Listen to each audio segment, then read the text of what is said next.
Mesa de análisis. Vamos a la mesa de análisis. Le doy la bienvenida al ingeniero Fausto Lugo, experto en planes de emergencia y exsecretario de Protección Civil. Fausto, ¿qué tal? Muy buena tarde.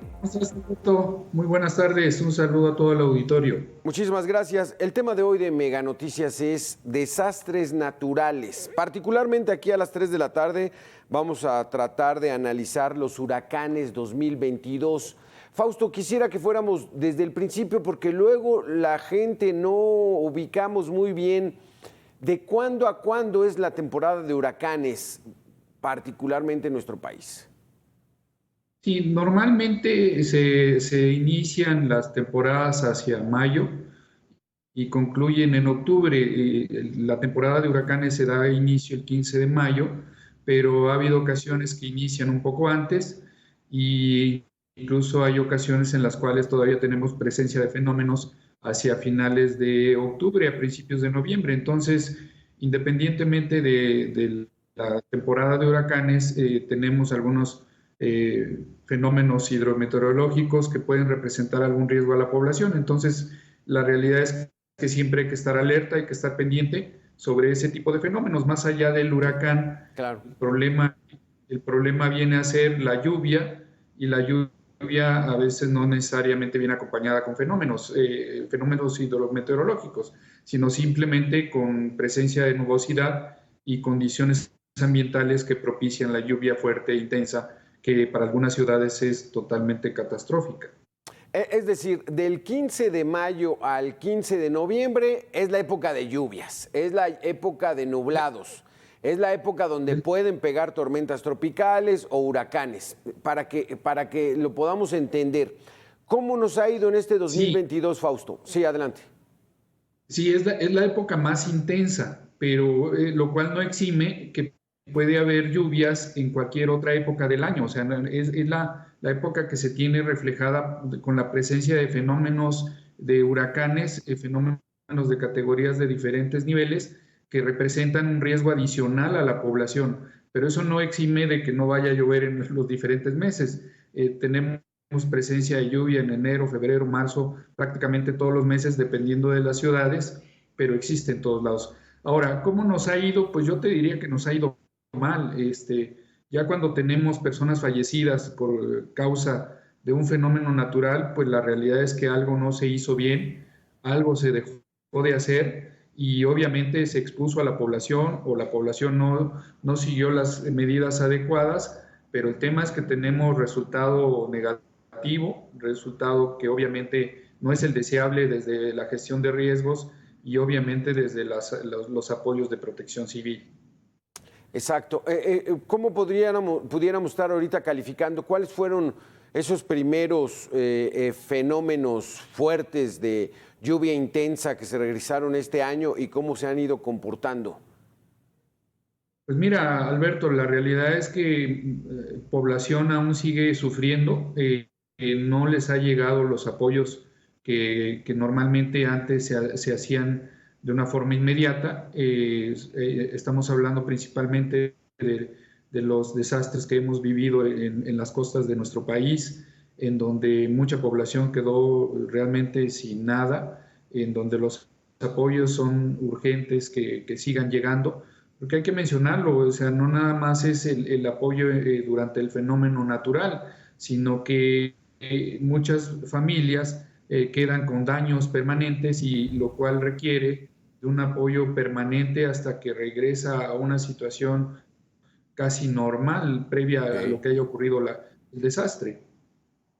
Y aquí también recordarle un poquitito a la gente que nos está viendo, se les van poniendo nombres conforme al alfabeto. Y entonces por eso los primeros huracanes son con A, ya de repente Carl ya son de los medianos, y Vilma, por ejemplo, eso ya se dio en noviembre, ya son de las últimas letras del alfabeto.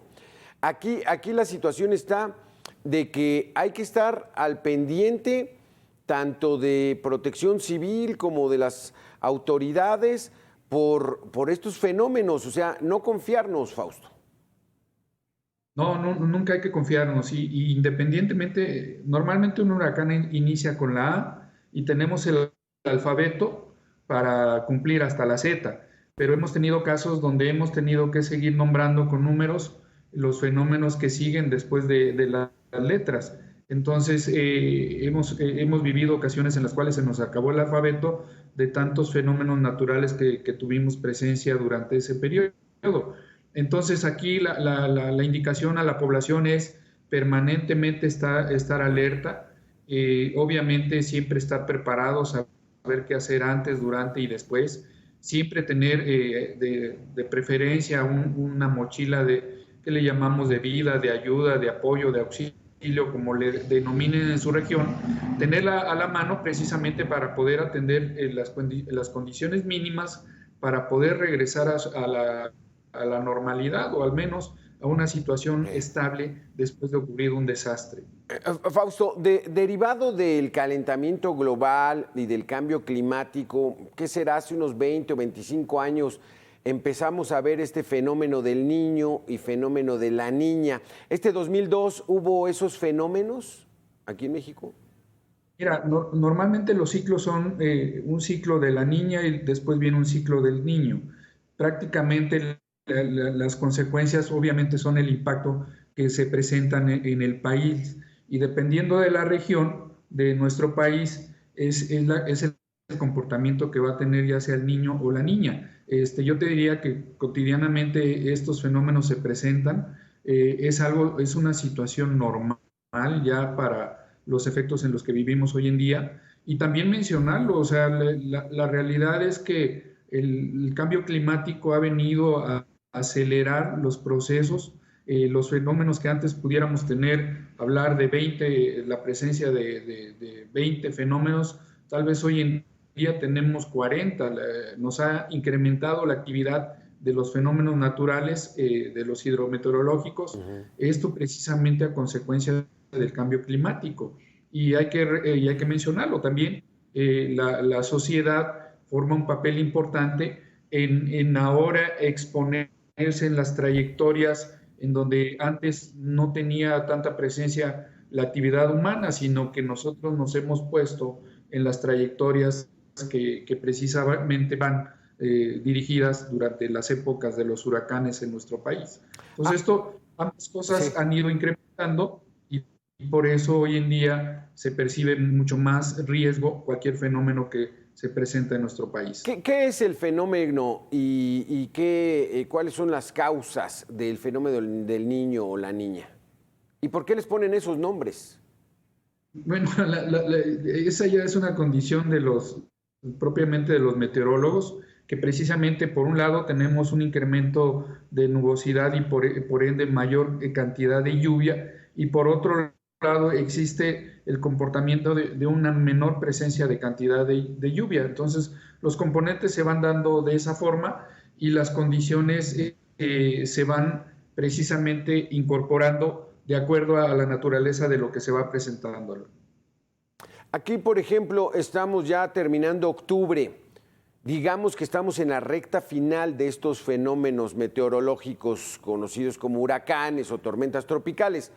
¿Más o menos se puede estimar hasta qué fecha vamos a ya tener estas descargas tan fuertes de agua o no se sabe a ciencia cierta? Sí, de hecho por eso se proyectan hasta más o menos hasta final de noviembre. Se espera que ya se concluya la presencia de los huracanes y de tormentas tropicales y demás. Pero ahora el comportamiento que viene son los frentes fríos. Y obviamente los frentes fríos combinados con ciertas temperaturas en el ambiente generan también posibilidad de lluvias y de lluvias intensas. Entonces, no necesariamente los huracanes o las tormentas tropicales o las depresiones tropicales generan lluvia o generan nubosidad. También tenemos los frentes fríos que pueden representar también lluvias. Este es el caso de lo que hoy en día estamos viviendo en el sur de nuestro país. Entonces, aquí siempre estar alertas, siempre estar pendientes, porque la presencia de lluvia puede ser eventualmente en cualquier parte del año. Y esas situaciones que dices que ya no en temporada de huracanes, pero empieza a haber esos frentes fríos que les llaman los nortes, son ahí típicos de Veracruz, no es que hay norte y entonces pues, Sí, no entiende uno qué es el norte, pero de que va a llover, va a llover. Se identifican porque van bajando del norte, los frentes fríos, y obviamente por eso se hablan, que se les refiere como los nortes, pero la presencia va del norte hacia el centro, en donde obviamente por eso vamos viendo digamos, la parte fría que va cayendo en el norte, van pasando los días y ese frente frío va llegando hacia el centro, incluso en algunas partes toca parte del sur, pero es muy difícil que llegue hasta la parte sur, por eso la condición de clima en la parte del sur pues no es muy variante, pero sí lo tenemos frío en el centro de la ciudad y hacia el norte perdón, hacia el centro del país y hacia el norte de nuestro país. Pero estas son condiciones ya del cambio de temporada, en donde ya precisamente se da, así como se da inicio a la temporada de huracanes, también se da inicio entre septiembre a octubre, el inicio de los frentes fríos. Es el cambio natural ya del clima. En una lluvia normal, o sea, catalogan las lluvias de acuerdo a la cantidad de agua. ¿Cuánto es una lluvia normal y cuándo ya empiezan a ser lluvias que deben preocupar a la población? Mira, la realidad es que ese tipo de pregunta, pues la realidad es que obedece más a la situación en la que se encuentre la ciudadanía. Yo te diría que una lluvia de 30 milímetros que cae en la Ciudad de México, pues ya representa un problema porque la capacidad de desagüe en algunos puntos de la ciudad es menor a esa cantidad de lluvia. Si esto cae en una zona rural, yo te diría que realmente no va a representar ningún riesgo. Pero si en una zona rural nos caen cerca de 250 milímetros en un tiempo muy corto, pues entonces ahí vamos a tener riesgos de deslaves, riesgos de derrumbes, precisamente por la acumulación de agua en ciertas capas de tierra. Pero yo aquí la respuesta va más enfocada a dónde va a caer la lluvia y qué elementos van a estar expuestos, lo que va a representar el riesgo a la población. Sí, exacto, exacto. Y entonces, una recomendación como última pregunta, ¿tienes alguna recomendación en estos días que todavía estamos en temporada de huracanes? Sí, claro, la recomendación es siempre estar alerta, siempre estar listos, de preferencia tener un plan familiar, de preferencia siempre ubicar las zonas a donde nos podamos resguardar, ya sea que los gobiernos municipales o los estatales habiliten zonas de albergue o refugios temporales o zonas altas en donde se puedan resguardar en caso de lluvia, y siempre hacer la recomendación de no cruzar en cauces de río, no cruzar en ríos, precisamente porque eventualmente las corrientes de agua vienen fuertes y no nos dan tiempo de reaccionar. Entonces, siempre evitar exponer a la población, que se exponga a la población.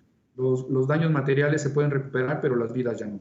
Exactamente. Muchísimas gracias, Fausto Lugo, por haber estado con nosotros, experto en planes de emergencia y exsecretario de Protección Civil aquí en la Ciudad de México. Muchísimas gracias por tus conceptos, Fausto.